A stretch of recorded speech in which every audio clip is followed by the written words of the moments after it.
Folks, we have a problem at our house, and it's called mice. More specifically, the fact that they love to eat out of this bird feeder. Since we've experienced this problem before, we thought we would step up our mouse game by buying a squirrel-proof bird feeder. The way these bird feeders are successful with squirrels is by using the squirrel's weight against them. It works like this. Within the main cylinder is where the bird food is located.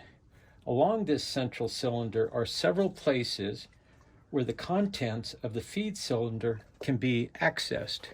So that would be here, here, and over here. Outside of the main tube is a sliding cage. When a squirrel finds itself jumping on this outer cage, the cage is designed to slide under the squirrel's weight. When it does, the outer cage will slide down a couple of inches, and when this happens, the access to the feed is closed off. Allow me to demonstrate. I don't have a squirrel, but I do have this husky. So if this is a squirrel and he jumps onto the cage, right now the hole is open, but when the squirrel's weight is put on the cage, the feed tube is cut off. As long as the squirrel keeps its weight on the outer cage, the windows will stay closed. Now that's all well and good, except we don't have a squirrel problem, we have a mouse problem. And since mice are smaller and lighter, their weight doesn't slide down the outer cage. They can hop on the cage and eat to their heart's delight. We can fill the feeder one day, and overnight the mice can clean us out. What we need is an innovative and clever solution to outfox the mice. Since I don't have the time that Bill Murray did in Caddyshack when he was battling the gophers, I have to implement a strategy that will allow me to work smarter rather than harder. Like any good hunter, the first order of business is to obtain some insights into our prey. The type of mouse where we live is a small creature. Its length about 4.5 inches as an adult. Its main food are shrub fruits, and it loves seeds and flowers. Sometimes they will even eat grasses, fungus, and arthropods, like small insects and spiders. Like many rodents, their populations can quickly spiral out of control. In the case of a mouse, their gestation period is only about 30 days. As with most rodents, mice are nocturnal, generally sleeping during the day and foraging at night. Most interesting from our point of view is to understand their biological makeup. What I'm specifically referring to is the percentage of water that comprise their bodies. For us humans, our bodies are about 60% water, but these small creatures, water makes up about 75% of their body weight. We will soon see how important this percentage is. As I see it, we want to accomplish several things when solving our challenge to rid ourselves of mice. The first, although they've been a huge and incessant nuisance to us, since we're the more intelligent creature, we want to prove this to the mice by taking the higher road and finding a way to accomplish our mission without unnecessarily harming the creatures. The next challenge is to find an answer that does not bring any harm to the many birds that use this as their meal station. Given these objectives, we will now embark on our mission. So folks, the item that we'll need for this experiment will be approximately 4 inches of aluminum foil, approximately 2 inches of string. It should be strong enough to support the bird cage, 1 9-volt battery, and 2 shielded pieces of wire, about 16 to 20 gauge. For my experiment, I cut each to approximately 8 inches in length. We'll also need a chair or other support and a large plastic container that has to have smooth sides. So let's get going. First order of business is to strip about 2 inches from each side of the wire.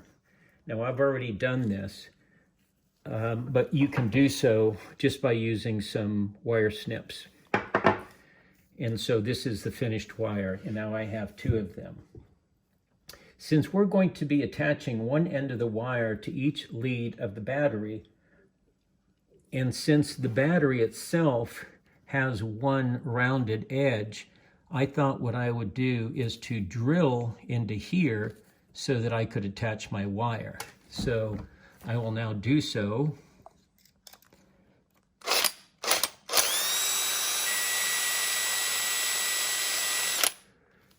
Okay, so I have a hole, and so inside the hole I will place one end of the wire, lead it out, and then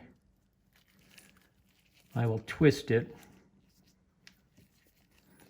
so that my wire is now attached to the battery.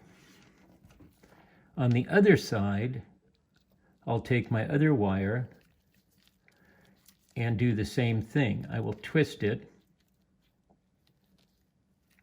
so that it can stay in place and be tight when we put it to use.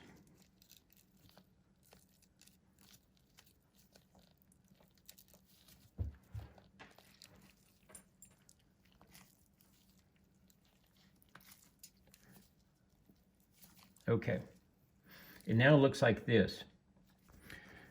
Now I take my piece of string and I will put a knot into each side. Okay, I want to tighten it, but I'm going to be hanging something from this. Now I'll do that to the other side as well. And what I want to end up with is a length between the 2 knots of about 1 inch. Not a whole lot more. So it'll end up like so. Next, once that's done, I will tie the unknotted side of the string to the loop that happens to be the hanging end of the bird feeder. So we'll now go outside and do that. Alrighty folks, here we are. We're outside, and here is our bird feeder. And you will see here on the top, I've tied the string, our little 1-inch piece of string, to the metal cable that would otherwise be the primary support for the bird feeder. And I'm now going to loop it. I have a little hook up here that is attached to my rafter tail. And so what I'm going to do is I'm going to secure it up here, and it's going to sit like that.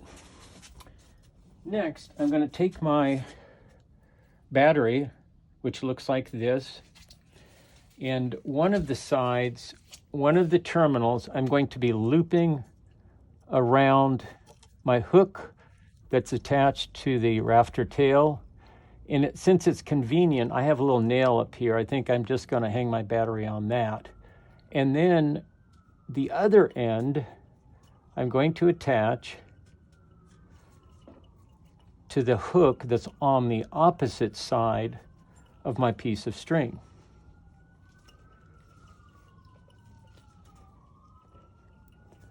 So the object is, and it doesn't really matter where it is because it just has to touch this. So the object of this is that, and on the top, actually, I almost forgot, we're going to put our little piece of aluminum foil, and we're just going to attach it like that. I don't have a mouse, but we'll pretend this teddy bear is a mouse. And they've been coming down from up here. And incidentally, I've tried to put traps up here and other things, and they just don't, they miss them. So the mouse will come down, and he travels down here. Now what'll happen is when his front legs touch this, he's touching one side of the battery terminal, and when his back leg touches this, he's touching the other side of the battery terminal. So even though our mouse is small, because our string is so short, its back feet will be touching the top metal part. Remember, we already know that a mouse is 75% water.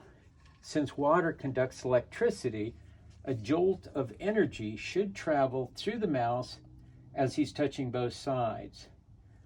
I figure that his muscles should involuntarily twitch, and in doing so, we're hoping that he'll lose his grip and drop into our plastic container.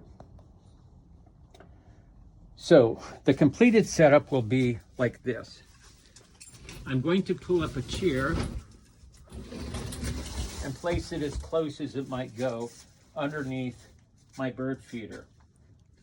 And then on top of that, because I need a little bit of extra height, I'm going to place a 5-gallon container of water. And then I'm going to, underneath that, take our plastic container, and I'm going to leave it here, and I'm going to attach it to the window. And the reason I'm doing that is if there is a mouse that jumps in here, we want to make sure that they don't disrupt this. So there's our finished setup.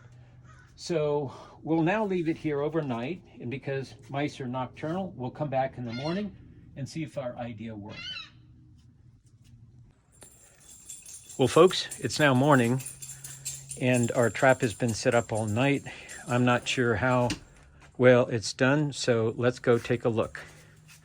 As we can see, the container is still in place, and it looks like everything has held together up top, and inside